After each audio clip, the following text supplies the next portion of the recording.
শুকনো কাশি অর্থাৎ dry calf এটি প্রায় সবারই হয়ে থাকে, কারো কারো কখনো কখনো হয়ে থাকে।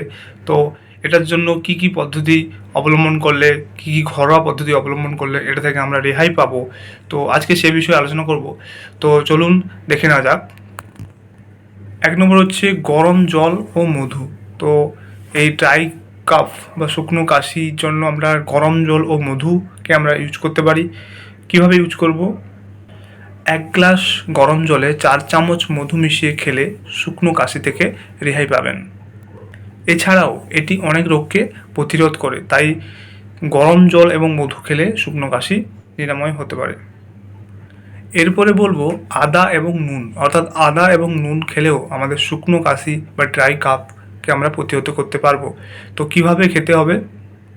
আদা এবং নুন মিশিয়ে খেতে পারেন, কারণ কাঁচা আদা একটু তিক্ততা ভাব থাকে, কাঁচা আদাও খেতে পারেন, বাট এর সঙ্গে নুন মিশিয়ে খেলে অনেকটা তিক্ততা ভাব কমে যায়।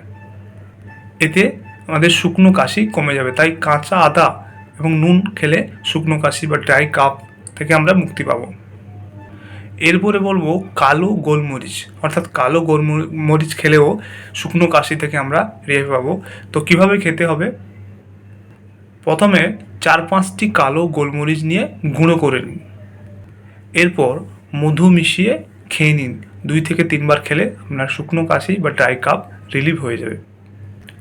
তাই শুকনো কাশির জন্য আমরা কালো গোলমরিচ এর সঙ্গে মধু মিশিয়ে খেলে রেহাই পাবে, শুকনো কাশি থেকে রেহাই পাবে।